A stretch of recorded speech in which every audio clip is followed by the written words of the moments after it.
Multi-monitor support is finally coming to Microsoft Flight Simulator.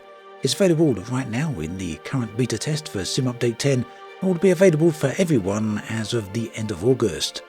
As you can see on the screen right here, I'm testing it out for this video to give you some insight as to performance and impact for the game overall. Now you can also see I've got a variety of different setups here. I've tried it with 2 ultra widescreen monitors as well as 3 regular widescreen monitors. These are aspect ratio of 16:9. As you can see, 3 monitors like this isn't my typical setup, so it's a little bit makeshift. That said, it's well worth the effort, and the trade-off in performance is certainly worth it as well. Now the way we get multi-monitor working, this is on a PC only unfortunately, but there is a new tab here called Experimental. We can tell it then to add a new render window. You can add pretty much as many as you like. You then need to set the render offset as well as the correct resolution, or the resolution that you want to use. The resolution for the additional monitors can be different, separate from your main monitor, so that can be pretty useful as well for performance purposes. Now on the screen right here, I'm using a Cessna 172. We're rendering at a resolution of 1080p and using Nvidia DLSS at the quality setting. And here we're playing back the same footage, this time using 3 monitors with the same Nvidia quality setting and all monitors running at 1080p. Now the increased field of vision that multi-monitor brings is really nice, very immersive indeed, and a great way to fly planes for those that are used to it as well as those who have never actually experienced it. Definitely worth trying if you have the hardware to actually push this. But yes, there is a performance hit. We're running at 40 frames a second here. Previously, trying on just a single monitor, we get close to 100 frames a second. I did put the PC specs on the screen a moment ago, but for those who missed it, this is running on an RTX 3080 and a Ryzen 7 5800X. Right, let's do that side-by-side comparison so you can get a true feel for the performance hit. Now, both flights here with the exact same flight path, as well as the exact same time of day. Also using the same plane, of course. Now at the top you can see running at 110 frames a second here, and down below with 3 monitors you can see we are running at around about 40 frames per second. Now many people I'm sure will be very happy with 40 frames per second. In fact, I regularly hear from flight sim enthusiasts that 30 frames per second is more than adequate when it comes to flight simming. Unfortunately, I found with my setup at least that it wasn't possible to hit 30 frames per second in all circumstances. Here I'm using 2 ultra widescreen monitors, both running at a resolution of 3440 by 1440. I've set the DLSS here to performance, although I did find that in this particular area with my setup, the DLSS didn't really seem to have much of an impact on the frame rate. Whether I set it to performance or quality, the frame rate generally seemed to be the same. Very likely this is caused by the limited main thread, so for those of you with a more powerful CPU than a Ryzen 7 5800X, you may not have this particular issue.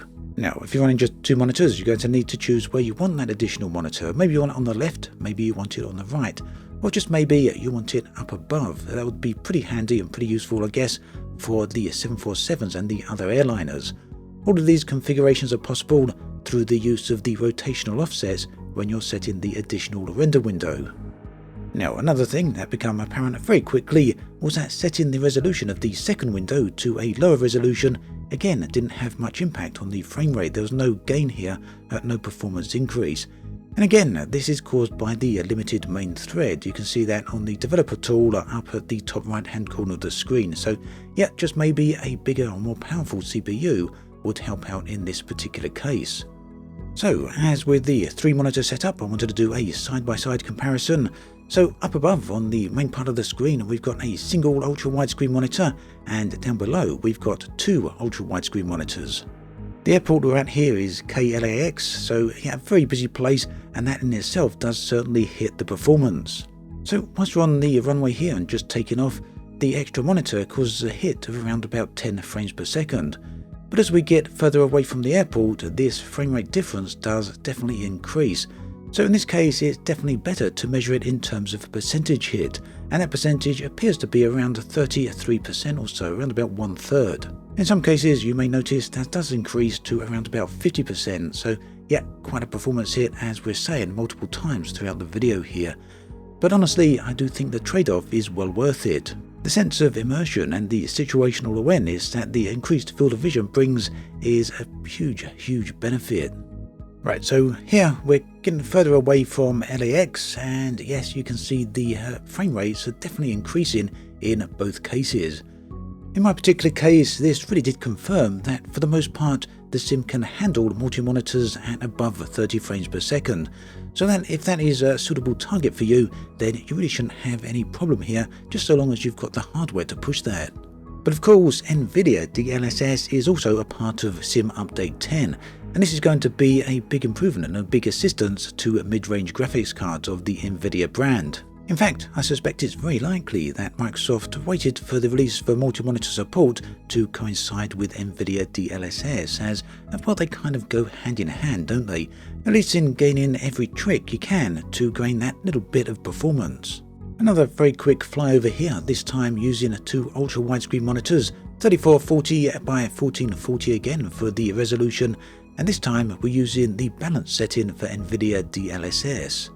Once again, as we take off from KLAX, we are getting less than 30 frames per second.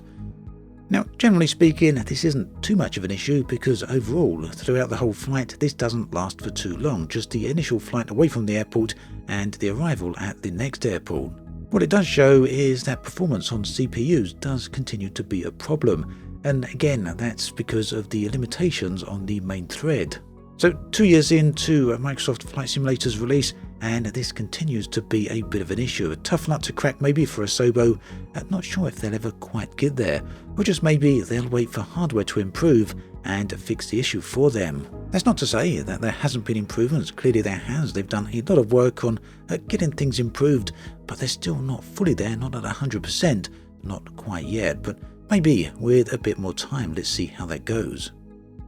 Now on the screen right here, we're once again back to 3 monitors, all of them running at 1080p, but this time we're getting a comparison between Nvidia DLSS at the quality setting and TAA at a render scale of 100. Now in terms of visuals, the Nvidia DLSS is really no different to what you'd expect to see from the TAA at a render scale of 100.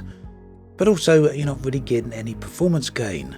In fact, it seemed to be quite the opposite. DLSS really didn't seem to bring any advantages here whatsoever. But again, it must be kept in mind that this is quite possibly due to the limitations of CPU, and also may have some additional advantages for those mid-range graphics cards. Anyway, at the end of the day, the important thing here is the multi-monitor support itself, and when it comes to that, I do feel that it works very well. Now that said, I have seen a few comments out there, both on videos as well as on various forums, that the implementation here isn't perhaps as good as it could be, and I've seen some people compare that to X-Plane 11, saying that implementation is a bit better.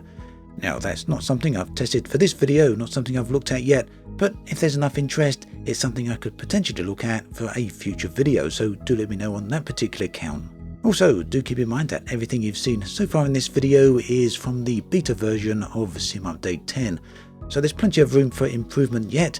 The final release is set for around about the 23rd of August, I do believe, so yeah, still room for improvement, but even if it's released as is, it works very well currently, so yeah, great implementation here. I think a lot of people are going to enjoy this. At any rate, do let me know your thoughts and feelings in the comment section below. Have you had a chance to test this out yet? If so, what do you feel about it? As always, thanks for watching, and I'll catch you guys and girls next time.